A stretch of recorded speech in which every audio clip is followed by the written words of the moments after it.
आता है तो फिर हो गया स्टार्ट। शायद शुरू हो गया। ओके। नमस्कार, मैं नमस्कार भगवान सतीश। दास, दिल्ली कोऑर्डिनेटर ऋषिकुल योगपीठ से आप सबका स्वागत करता हूं और विलंब के लिए माफी चाहता हूं। और आज का वेबिनार हम प्रारंभ करने से पूर्व आइए ईश्वर की वंदना करें।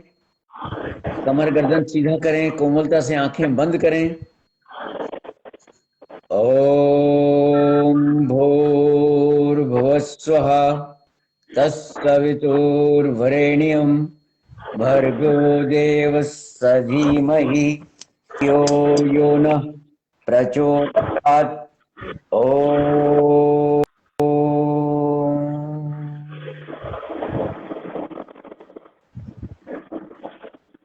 दोनों हथेलियों का घर्षण करें, कोमलता से अपने चेहरे पर स्पर्श करें। अब मैं अपने अध्यक्ष डॉक्टर डी.एन. शुक्ला जी से अनुरोध करूंगा कि आज हमारे प्रवक्ता जो मंच पे आसीन हैं, एमडी सतीश जायसवाल जी, कृपया उन्हें आमंत्रित करें और सत्र को आरंभ करने की अनुमति दें। धन्यवाद। बहुत बहुत धन्यवाद डॉक्टर भगवान दास जी। आज 25 अक्टूबर 2021 बहुत ही सौभाग्य का दिन है। आज हमारे इस वेबिनार महासत्र में जो ऋषिकुल योगपीठ द्वारा लगातार आयोजित किए जा रही श्रृंखला वेबिनार 365 दिवसीय, उसमें आज के जो मुख्य वक्ता हमारे बीच उपस्थित हुए हैं वो डॉक्टर सतीश जायसवाल जी, राजधानी नई दिल्ली से। मैं उनका तहे दिल से स्वागत व अभिनंदन करता हूं अपने इस मंच पर।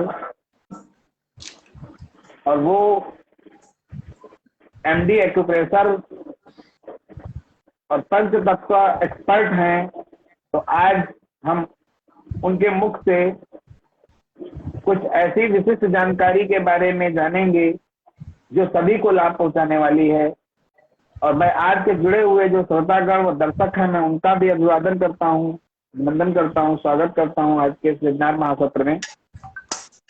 और मैं आज क्षमा भी चाहूंगा कि कुछ कार्यक्रम विलंब से आरंभ हो रहा है और कुछ दिनों से कुछ तकनीकी व्यवधान की वजह से वेबिनार सही से नहीं हो पा रहा था।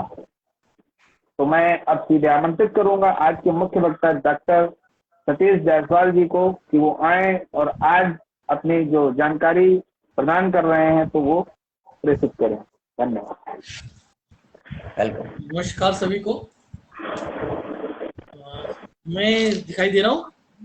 जी बिल्कुल जी। प्रारंभ सभी करें। लोगों को मेरा नमस्कार।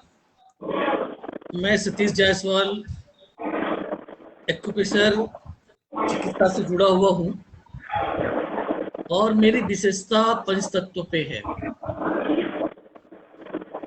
मैं बात करूं एक्यूप्रेशर की, बहुत ही अच्छी विद्या है। ईश्वर ने हमें जो पैदा किया, एक बात आती है, आप देखेंगे कि कोई भी चीज दुनिया में जिसकी उत्पत्ति होती है उसे एक दिन तो समाप्त होना ही होना है, लेकिन जब तक वो इस दुनिया में है उसके सेफ्टी की व्यवस्था बना कर दी गई है। जैसे उदाहरण के लिए हम ले लेते हैं, हम मानव, हम लोग बनाते हैं मोबाइल। मोबाइल हो गया और आपका टीवी हो गया, ये इंसानों के द्वारा रचित किया गया है। लेकिन आप लोग जानकारी दे दूं, कल को ये मोबाइल खराब हो सकती है, टीवी खराब हो सकता है, उसके सेफ्टी की व्यवस्था इसी के अंदर बनाकर दी गई है। अब वो कैसे? आप देखेंगे, आपने नया टेलीविजन खरीदा और खुदा न खास्ता गारंटी पीरियड के अंदर खराब हो गया, तो क्या होता है कि आप लोग कंपनी में फोन करते हैं और वहां से इंजीनियर आता है। वो क्या करता है, रिमोट को उठाता है और टीवी की तरफ दबा दबा के जो टीवी खराब हो गया था उसे चालू कर देता है। जबकि यही टीवी को अगर हमारा खराब हो जाता, गारंटी पीरियड खत्म हो चुकी होती, तो हम नॉर्मल मैकेनिक को दिखाते, वो क्या करता कि पैनल को खोलता और पार्ट्स बदल के ठीक कर देता। तो पार्ट बदल के ठीक करता तब भी ठीक हो गया, और गारंटी पीरियड में था, कंपनी से हम इंजीनियर आया, उसने उसे खोला और खोल के उसे, सॉरी खोला नहीं, सिर्फ रिमोट के बटनों के द्वारा ही टीवी को ठीक कर दिया। तो कहीं ना कहीं उसके अंदर में, उस इंस्ट्रूमेंट के अंदर में ऐसी व्यवस्था बना के दी गई थी कि कल को ये खराब हो जाए तो सिर्फ कुछ बटनों के द्वारा इसे ठीक कर दिया जाए। अगर इंसान अपनी बनाने वाली वस्तुओं में सेफ्टी की इस तरह व्यवस्था कर सकता है, तो क्या ईश्वर ने जो हमें बनाया है, तो हमारे सेफ्टी की व्यवस्था नहीं किया होगा?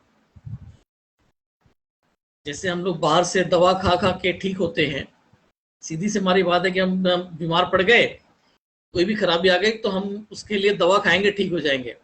इनका एक ऐसा नहीं हो सकता कि ईश्वर ने जो हमें बनाया, तो उसने भी कहीं ना कहीं हमें ठीक करने की व्यवस्था हमारे अंदर ही दे रखा होगा, दे रखा है।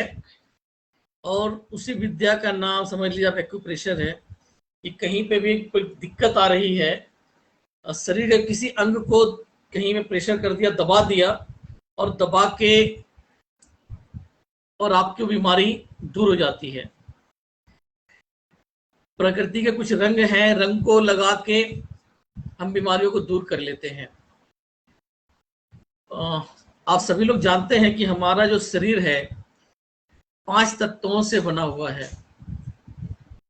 ये सब हमने पढ़ा है, लेकिन हम बोले कि 5 तत्व कहाँ है शरीर के अंदर में, कहाँ दिखाई देता है?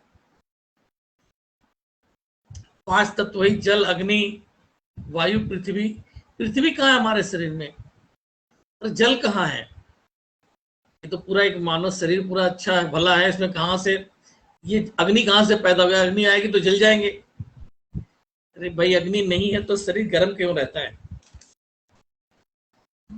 पानी नहीं है तो पसीना कहाँ से निकलता है? हाँ ठीक, हम पानी पीते हैं इसलिए जल हमारे शरीर में होता है।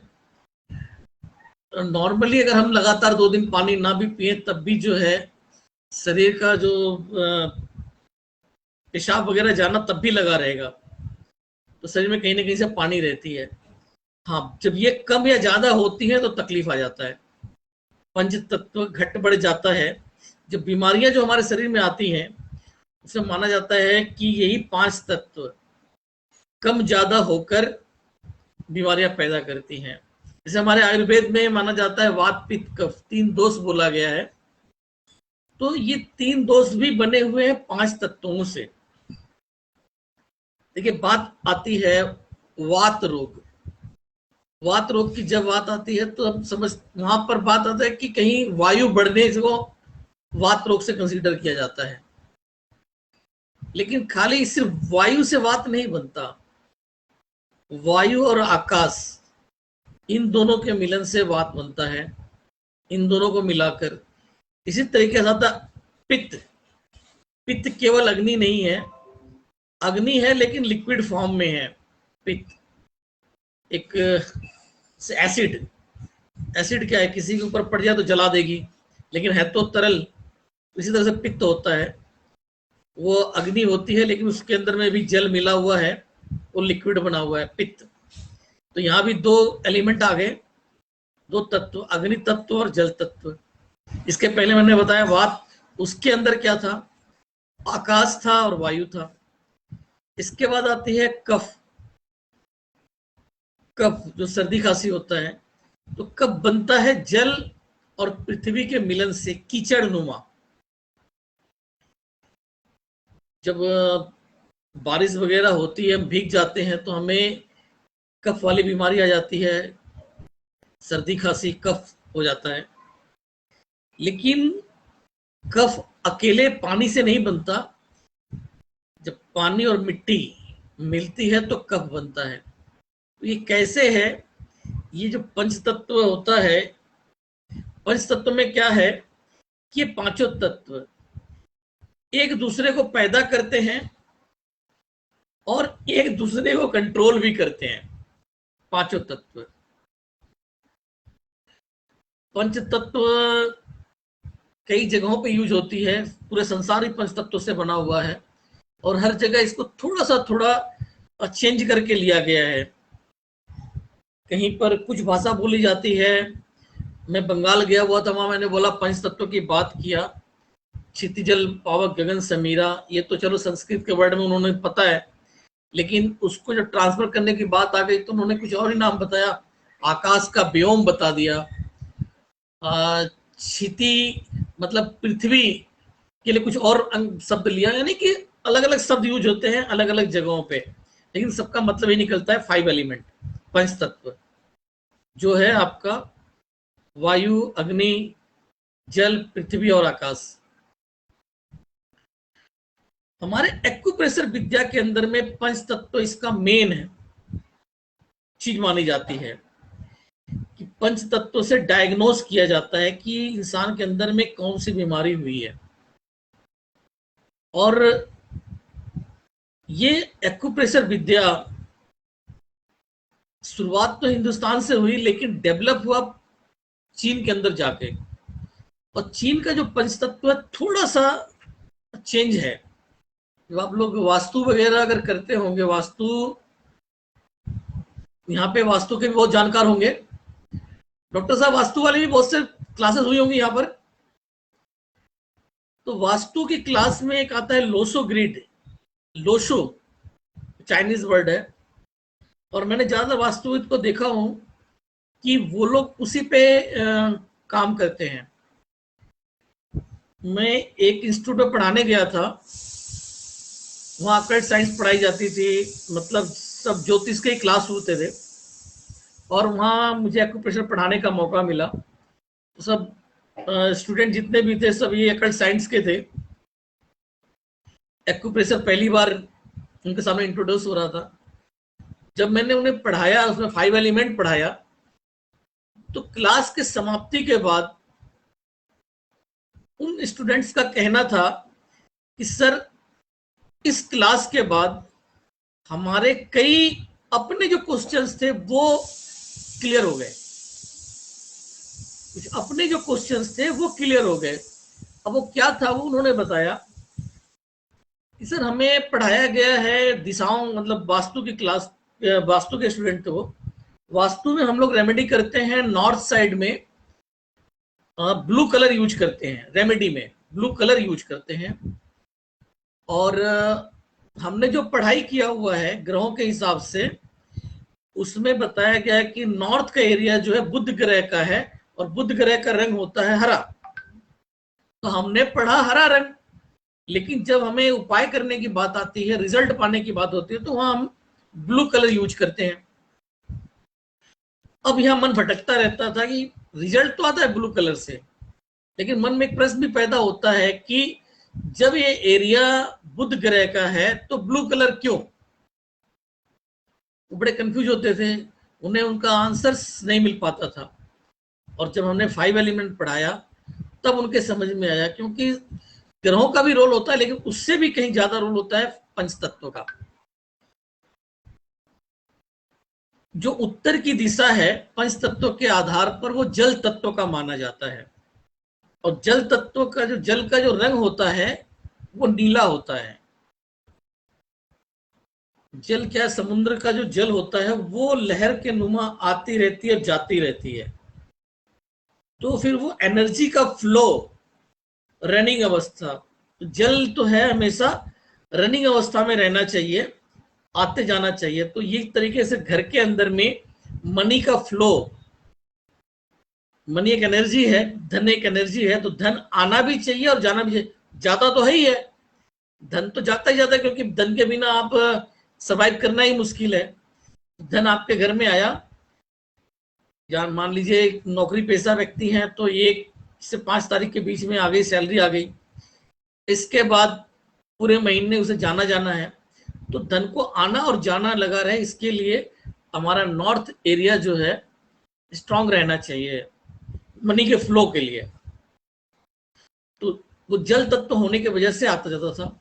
तो चूंकि जब पढ़ाया गया और ये इसके आधार पर, चाइनीज कॉन्सेप्ट्स के आधार पर, तो उनको जो है अपने जिसमें से रिजल्ट मिलता था वो क्लियर हो गए।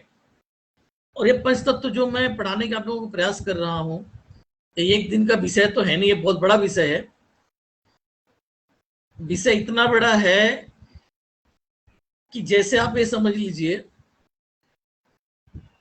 एक फिल्म, मैं इसको कंसीडर करता हूं पंच तत्व को, सब कुछ, ये हमारा सारा जीवन पंच तत्व से जुड़ा हुआ है। और हमारी जो लाइफ है या हमारा जो भगवान है जिसकी डोर, वो पंच तत्व के हाथ में है। मतलब एक फिल्म का डायलॉग है, राजेश खन्ना ये डायलॉग बोलते हैं फिल्म आनंद में, दुनिया तो एक रंगमंच है और हम सब कठपुतली। ये हम सब लोग सुने हुए हैं, डॉक्टर साहब आपने भी सुना हुआ होगा।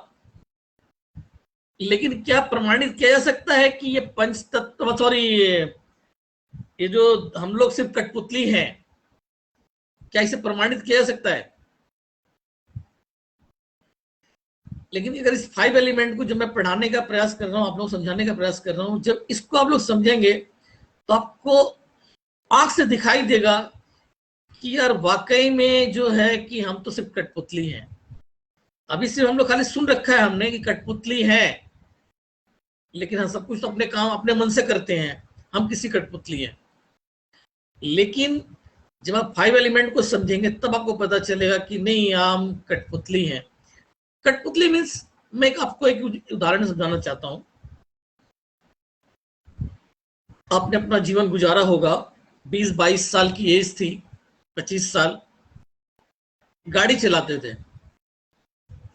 गाड़ी का एक्सीलेटर 80 से कम तो कोई बातें ही नहीं, मजा ही नहीं। अभी यंग लड़के देखेंगे वो 80 से नीचे चलेंगे ही नहीं, भगाएंगे 100 ले जाए तो कोई बात ही नहीं है।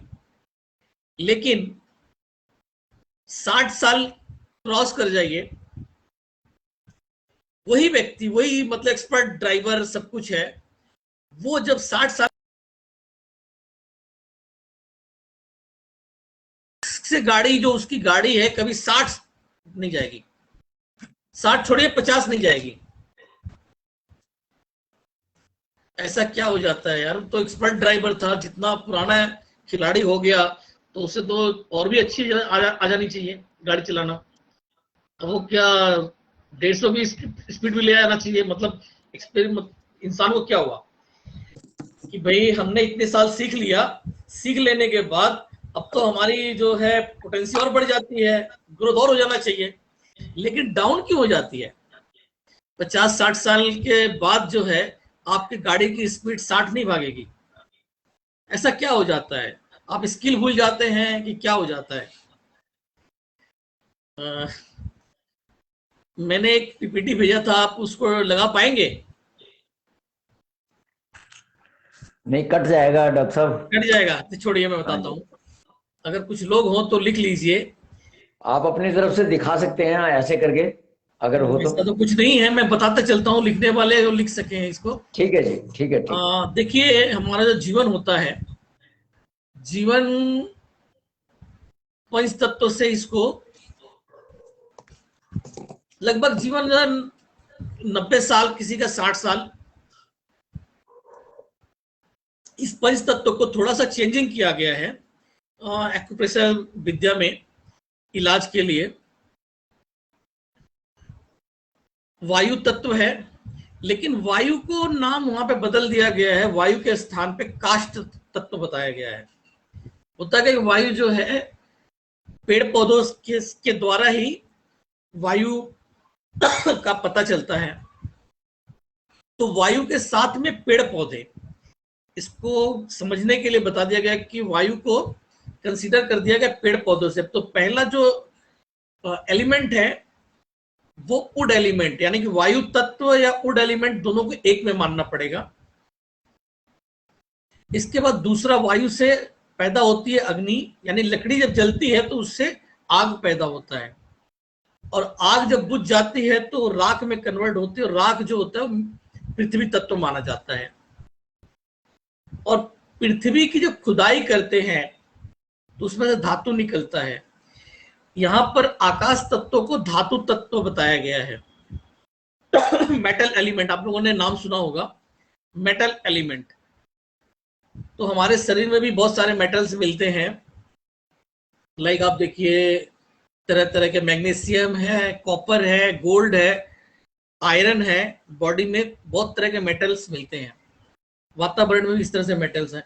तो इनको कंसीडर किया गया, आकाश के साथ जोड़ के दिखा गया यहाँ पर, आकाश तत्व। और ये सबकी एक एनर्जी भी होती है, वो मैं आगे बताता हूं। तो मिट्टी से पैदा हुआ धातु, जिसे आकाश तत्व भी यहाँ बोला जा रहा है। इसके बाद जब धातु गलती है, धातु को जब गला देते हैं, पिघला देते हैं, तो वाटर फॉर्म में आ जाता है। तो धातु से फिर जो है पानी का निर्माण, धातु से पानी का निर्माण, जल का निर्माण, फिर जल से फिर यही काष्ठ निर्माण हो जाता है। जल जब धरती में पड़ती है तो पेड़ पौधे उगाते हैं। जून के महीने में सारे देखेंगे घास वगैरह एकदम साफ हो जाते हैं, लेकिन जैसे ही जुलाई में बरसात होती है तो उसके बाद चारों तरफ ग्रीन, मतलब ग्रीन ग्रीन हो जाता है, पेड़ पौधे आ जाते हैं। अब इसको अगर हम इससे समझें, अगर हम इसको इस तरह से समझें कि दुनिया का जब निर्माण हुआ, हमारी पृथ्वी जब अस्तित्व में आई, किस तरीके से आई। सबसे पहले क्वांटम थ्योरी के आधार पे माना जाता है कि एक घर्षण हुआ था, एक कोई उल्का पिंड आके सूर्य से टकराया था, जिसकी वजह से सूर्य का एक हिस्सा गोले के रूप में उससे अलग हुआ। गोले के रूप में उससे अलग हुआ। वो पहले धधकता हुआ गोला था, लेकिन कहीं भी अगर बहुत ज्यादा ऊर्जा पैदा हो जाती है तो फिर बरसात हो जाती है।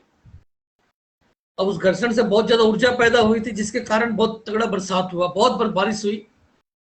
जब इतनी बारिश हुई तब जाकर गोला शांत हुआ, और वही गोला आज आपका पृथ्वी है। तो सबसे पहला जो एलिमेंट माना जाता है इस पृथ्वी में, तो चारों तरफ पानी हो गए, तो पानी जब निकल के चले गए, एक जगह इकट्ठे हो गए, तो जगह जगह पे काई जम जाती है। उस काई को ना हटाओ तो फिर उसमें से घास, पेड़ पौधे निकल आते हैं। उस घास को भी नहीं काटो तो धीरे धीरे पेड़ में कन्वर्ट हो जाते हैं। तो पहला जो एलिमेंट माना जाता है कि पेड़ पौधों का, यानी वायु तत्व का। यहां देखिए, वायु तत्व का पहला एलिमेंट। उसके बाद माना जाता है पेड़ पौधों से अग्नि पैदा होती है, दूसरा एलिमेंट अग्नि तत्व माना जाता है। उसके बाद आपका पृथ्वी तत्व, धातु तत्व, जल तत्व, फिर पृथ्वी तत्व। तो ये सारे तत्व एक सीरियल वाइज इस तरीके से एक दूसरे को पैदा करते हैं। हम पहले समझ लेंगे, पहले पैदा हुआ आपका वुड एलिमेंट। वुड ने पैदा किया फायर को, सीक्वेंस चल रहा है। फायर ने आगे पैदा किया अर्थ को, अर्थ ने आगे पैदा किया मेटल को, मेटल ने पैदा किया आपको वाटर को, वाटर से फिर आपका वुड। तो ये एक सीक्वेंस चलता है। अब इसमें जो लिखना है आप लोगों को, अगर लिख सके तो इसको, हाँ ये लीजिए, आप आ गया। वायु तत्व में अब एनर्जी आ जाती है। एनर्जी इसमें बना जाता है कि वुड एलिमेंट की एनर्जी विंड है। वुड एलिमेंट की एनर्जी विंड, और फायर की जो है, इसके बाद वुड से फायर होता है, तो फायर की दो एनर्जी है, हीट एंड हॉटनेस। एक एनर्जी को हम हीट ले लेंगे, दूसरे को हॉटनेस कहेंगे। उसके बाद फायर से तीसरा स्टार्ट होता है, उसके बाद आ गया अर्थ। अर्थ की एनर्जी को ह्यूमिडिटी बोला जाता है। उसके बाद मेटल की एनर्जी को ड्राइनेस, और उसके आगे आपका आता है कोल्डनेस एनर्जी। वाटर की जो एनर्जी है कोल्डनेस है। तो वुड की एनर्जी विंड हो गई। इसके बाद इसी तरीके से हमारा जो जीवन है, अब हमको जो मेन चीज याद रखना है, 5 तत्वों के स्थान पे एनर्जी को याद रखनी है। एनर्जी क्या रखना है? Wind energy, heat energy, hotness energy आपका। उसके बाद आ जाता है अर्थ एलिमेंट का ह्यूमिडिटी एनर्जी। ह्यूमिडिटी के बाद आ गया ड्राइनेस एनर्जी, और ड्राइनेस के बाद कोल्डनेस एनर्जी। अब यहां समझिएगा हमारा पंचतत्व से कैसे रिलेशन है। जो वुड एलिमेंट यानी कि वायु तत्व होता है, विंड एनर्जी, हमारे जीवन के जो पीरियड्स हैं यानी 90 साल या 60 साल, एक एवरेज लाइफ 70-75 साल की मानी जाती है, एक 70 साल की मानी जाती है। हम एक मान लेते हैं 72 साल एक एवरेज हमने मान लिया, या 75 हम मान लें, तो 72-75 के आसपास लगभग हम इसको मान के चलते हैं एवरेज लाइफ है। तो शुरुआत में वुड एलिमेंट यानी कि विंड एनर्जी जो है बचपन की एनर्जी होती है। वायु का काम क्या है? मूवमेंट करना, भागना, इधर उधर, मतलब मूवमेंट करना, उसमें हवा चलती इस तरीके से। तो बच्चों की एनर्जी होती है वायु तत्व की, जो अगर इसको हम 72 को डिवाइड कर दे 6 भाग में तो 12 साल बनता है। तो 0 से 12 से 13 साल जो है ये बचपन की एनर्जी होती है और ये वायु तत्व होता है। तो वायु तत्व की कहानी क्या है? मूवमेंट करना। और यहाँ पे हमारे बिहेवियर को भी देखा गया है, लिखा हुआ यहाँ पे एंगर, गुस्सा करना। सबसे ज्यादा गुस्सा बच्चों के अंदर में होता है। हम नए वर्ड बोल रहा हूं तो लोग हैरान हंसेंगे, बोलेंगे ऐसा कैसे हो सकता है, गुस्सा तो बड़ों में होता है। जब बड़े गुस्सा करते हैं ना, उठा के टीवी तोड़ देते हैं, कुछ और भी उठा के फेंक देते हैं, फोड़ देते हैं। जब बच्चे, मतलब सॉरी, बड़े नाराज होते हैं पूरी तरीके से, तो अब आप बच्चों की नाराजगी को देखिए। अगर आपके घर में 2 बच्चे हैं, दोनों के लिए कोई खिलौने लाइए, एक को थोड़ा महंगा वाला दिया, दूसरे को थोड़ा सा कमजोर वाला दिया। जिसको थोड़ा सा हल्का वाला मिला होगा उठा के फेंक ही देगा। तो नाराजगी सबसे ज्यादा बच्चों में होती है, गुस्सा जो सबसे ज्यादा, क्रोध जो है बच्चों को आता है, लेकिन हम लोग समझ नहीं पाते हैं। बच्चे जो होते हैं सबसे ज्यादा मूवमेंट करते हैं। हमारी बॉडी जो बढ़ती है तो 75% भाग जो है 0 से लेके 12-13 साल के अंदर में 75% भाग जो है कवर कर लेती है। जितना छोटा बच्चा होगा उतने ज्यादा वो हलचल करेगा। एकदम छोटा नन्हा पैदा हुआ है, 1 महीने का है, बेड में पड़ा है, लेकिन बेड में पड़े पड़े अपने हाथों को खूब हिलाएगा, पैरों को हिलाएगा। जब वो बढ़ेगा देखेंगे कि मतलब 1 साल में वो अपना डबल, अपने जितना भी उसकी हाइट थी 1 या 2 साल के अंदर में उसका डबल हो जाता है। तो हवा का काम क्या है? बढ़ते रहना, मूवमेंट करना। तो ये बड़ी तेजी से मूवमेंट करता है, बचपन की एनर्जी हो गई। इसके बाद एनर्जी मिलती आगे, हीट एनर्जी आ जाता है, लाल रंग जिसका होता है। आग क्या है? अग्नि तत्व जो है लाल लाल लपट उठती है, अग्नि में लाल लाल लपटें उठती हैं। और उसके बाद हमने उसको हीट एनर्जी बताया। उसके बाद आती है हॉटनेस एनर्जी। हॉटनेस एनर्जी क्या है? वो अब देखेंगे कि मतलब जब आग कहीं लगता है, कहीं आग लगता है तो लाल लाल लपटें उठती हैं। उस लाल लपट में अब हाथ डाल दीजिए और निकाल लीजिए, आपका हाथ जलेगा क्या? आपका हाथ नहीं जलेगा। लाल लपट उठ रही है, आपने ऐसे डाला और निकाल लिया, नहीं जलेगी। लेकिन अगर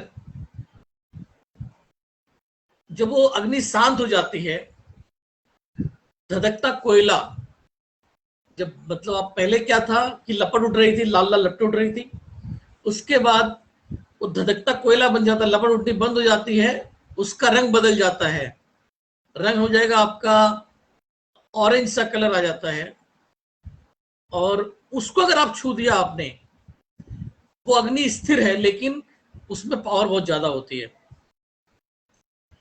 तो अब इसका संबंध देखिए कैसे है। इनका जो हीट एनर्जी का समय आता है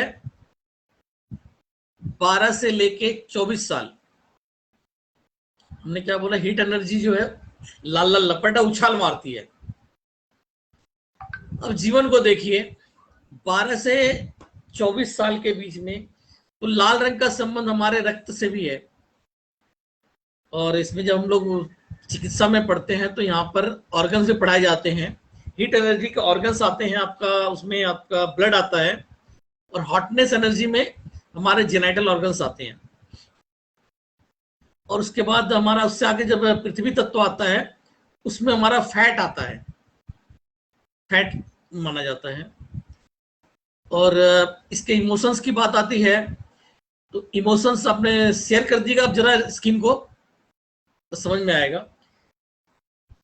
हॉटनेस हीट एनर्जी में जो सेकंड वाली एनर्जी है इसका समय 12 से 24 साल, इसका इमोशन जॉय का है, इंजॉयमेंट में रहते हैं लोग।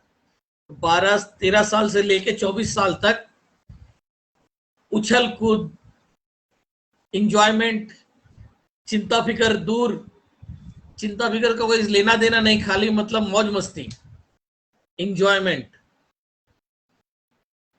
तो अग्नि जैसे भड़कती है एकदम से, इसी तरीके से ये लोग बहुत एक्टिव होते हैं।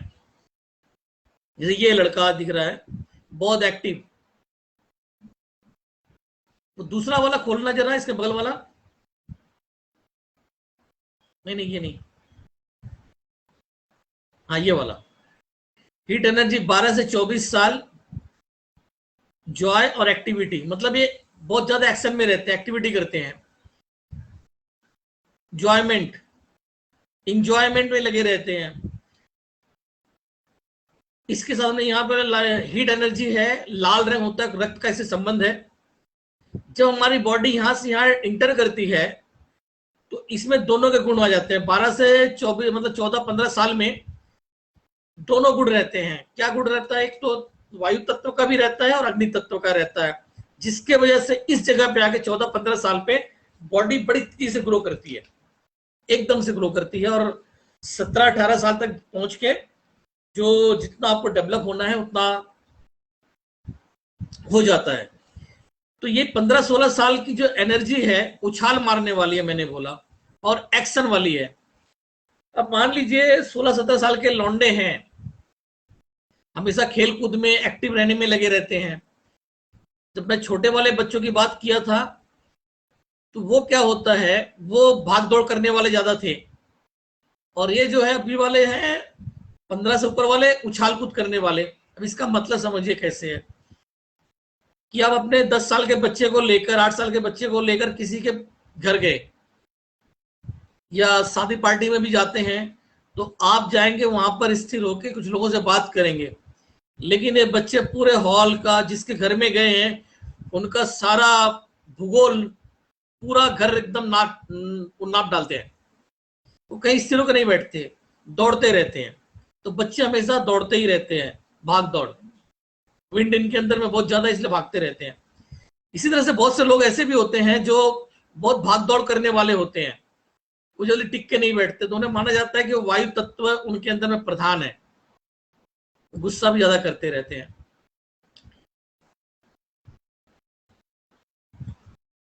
अब जब ये सेकंड वाला था, एक्टिविटी ज्यादा इसके अंदर में है।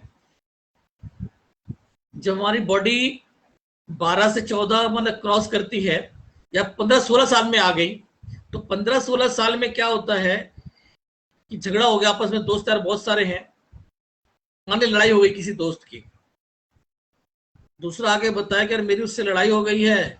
सारे लड़के क्या करेंगे, जितने भी यार दोस्त हैं उसके साथ मिलके जिसने उसको पीटा था उससे लड़ने चले जाएंगे। हो सकता है वो दूसरा मोहल्ला हो, वो ये सोचेगा नहीं कि भाई हम जा रहे हैं, 4-5 लोग हैं, वहां पे उसके घर के पास के लोग होंगे, वहां पे 50 हो जाएंगे, हम उसको पीटने जा रहे हैं, कहीं हम खुद ना पीट के आ जाए। ये सोच उनमें नहीं आती है। मेरे दोस्त को मारा है, चलो हम बदला लेंगे, हम मारने चले जाएंगे, और मारने जाते हैं, हो सकता है वहीं से खुद पिट पिटा के आ जाते हैं। होता है या नहीं होता है? तो क्या करते हैं ऐसे जो लोग होते हैं हीट एनर्जी वाले, वो सोचते नहीं है, बस काम कर डालो, जो होगा देखा जाएगा, इस वाले नेचर के होते हैं। अब अगर मान लीजिए यही चीज लड़ाई, इसके बाद की एनर्जी मैच्योरिटी मानी जाती है 24 से लेके 36 साल। जैसे मैंने बताया कि अग्नि तो है, ये भी अग्नि है, हॉटनेस एनर्जी, लेकिन शांत स्वभाव वाली एनर्जी, इनमें ताकत बहुत ज्यादा है। जैसे धधकता कोयला जब हो जाता है तो शांत लपट नहीं उड़ रही है, लेकिन उनमें अग्नि बहुत है, लेकिन वो जताते नहीं है, अपनी अग्नि को शो नहीं कर रहा है, दावानल नहीं बनाया।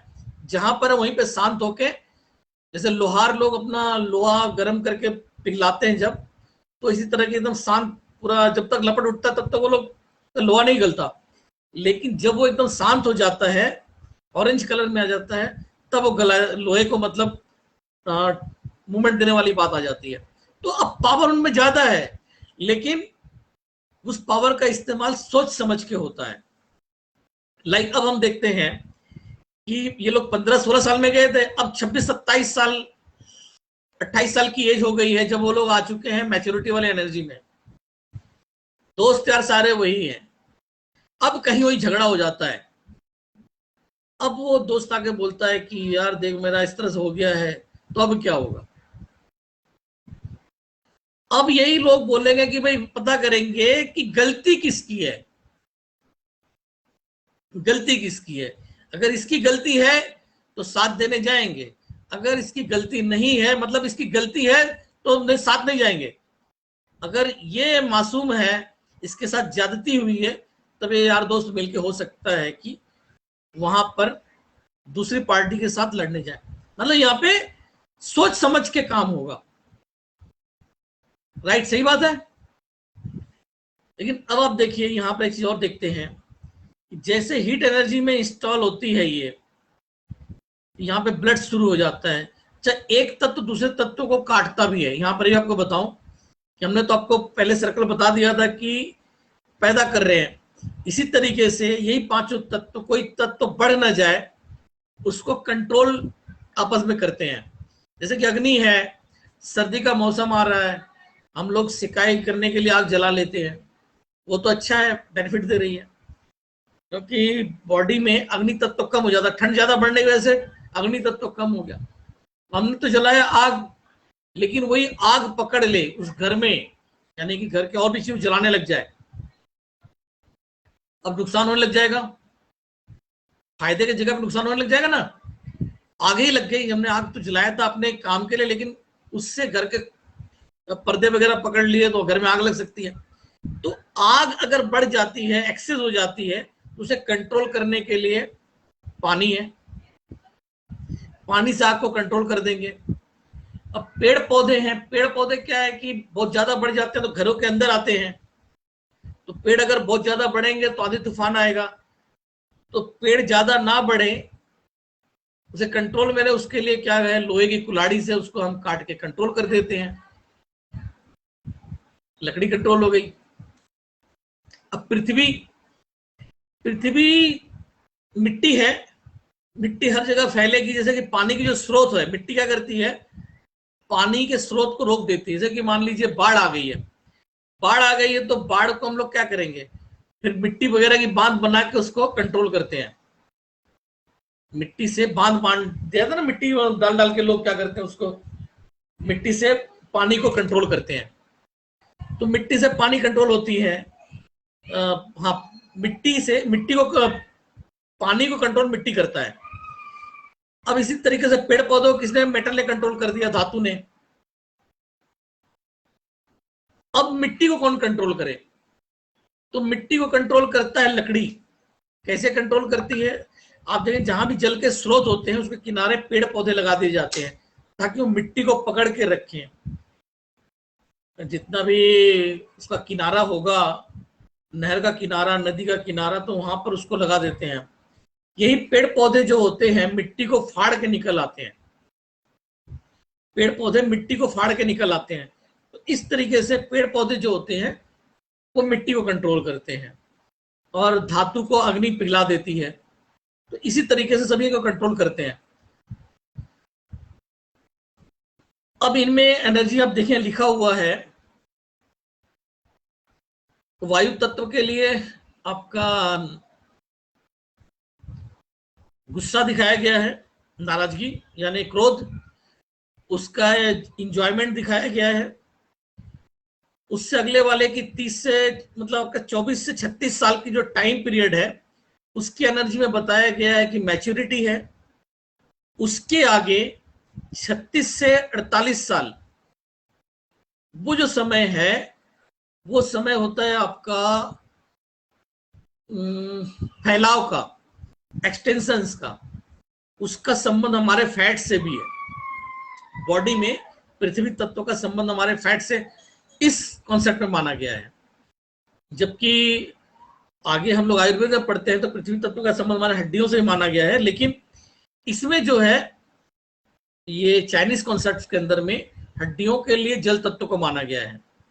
और हड्डियों जल तत्व क्यों? क्योंकि जल जब कठोर हो जाता है तो वो सख्त बर्फ का रूप ले लेता है हड्डियों का।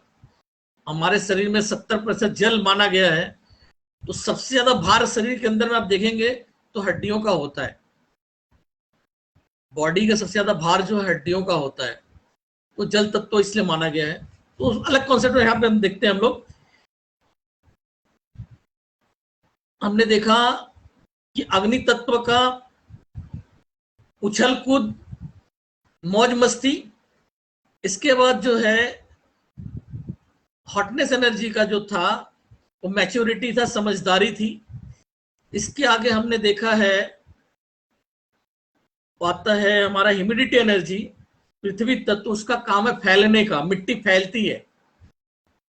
तो जितने भी शरीर कितने भी दुबले पतले हो, 35 साल के बाद शरीर में फैट आने स्टार्ट हो जाते हैं, शरीर फैलने लग जाता है। अब कहें इनकी बात, जैसे आप हमारे जो योग पीठ के लोग हैं, योगा करने वाले लोग हैं, इनमें फैट नहीं होता, फैट नहीं हो पाता। उसका एक कारण है, वो मैं रीजन बताऊंगा आपको। जनरली जो आम पब्लिक के लिए है वो 35 से लेके 50 साल के बीच में मतलब जनरली फैट बढ़ता ही बढ़ता है। उसके बाद फिर धीरे धीरे डाउन पीरियड की तरफ जाने लग जाता है। फिर स्किन में जो है रिंकल्स आने स्टार्ट हो जाते हैं। अब ड्राइनेस एनर्जी इसके बाद आ जाती है।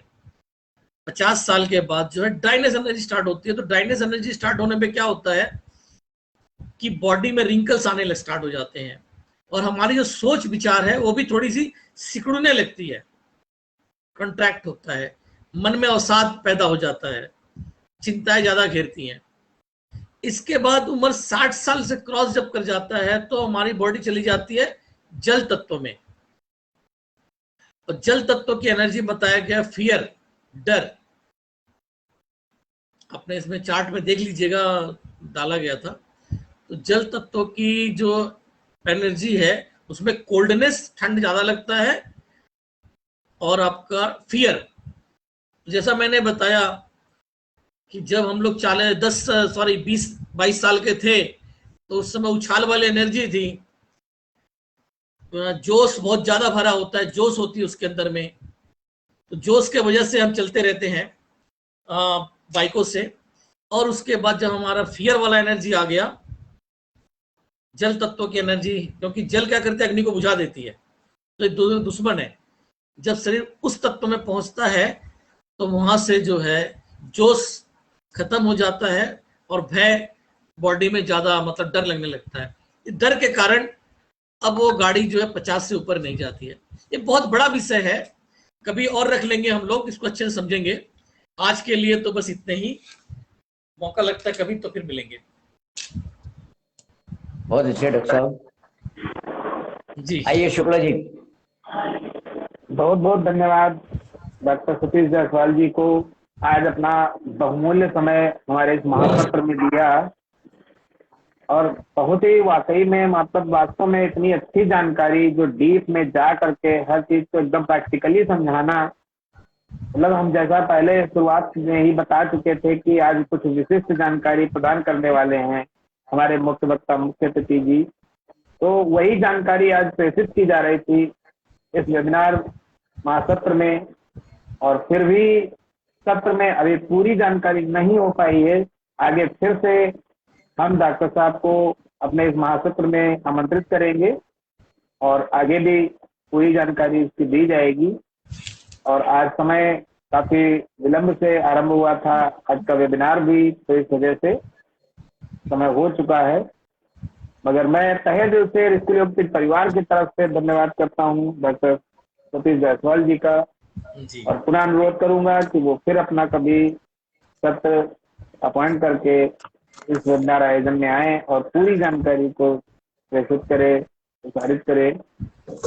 जी जरूर अब मैं आमंत्रित करूंगा डॉक्टर भगवान दास जी को कि वो आए और डॉक्टर साहब का धन्यवाद भी करें, साथ ही शांति पाठ करा के आज के कार्यक्रम को विराम दे। धन्यवाद। धन्यवाद डॉक्टर साहब। और मैं डॉक्टर सतीश जायसवाल जी का बहुत बहुत हार्दिक दिल से धन्यवाद देता हूं और हमारे ऋषिकुल योग पीठ के परिवार की तरफ से आपको शुभकामनाएं देता हूं और भविष्य में आप इसी तरह जनसेवा में आनंद उठाते रहें। जी जरूर। आइए अब हम शांति पाठ करते हैं। कमर गर्दन सीधा करें, कोमलता से आंखें बंद करें। ओम ध्यो शांति अंतरिक्षं शांति पृथ्वी शांतिरापा शांतिरोषधया शांति वनस्पतया शांति विश्वे देवा शांति ब्रह्म शांति सर्वं शांति शांतिरेव शांति सामा शांतिरेधि। ओम शांति शांति शांति। दोनों हथेलियों का घर्षण करें, कोमलता से चेहरे पर स्पर्श करें। आज का वेबिनार यहीं विराम देते हैं। कल पुनः शाम 7 बजे फिर उपस्थित होंगे नए प्रवक्ता नए वक्ता के साथ। तब तक के लिए आज्ञा दें। धन्यवाद। ओम शांति। सभी को धन्यवाद।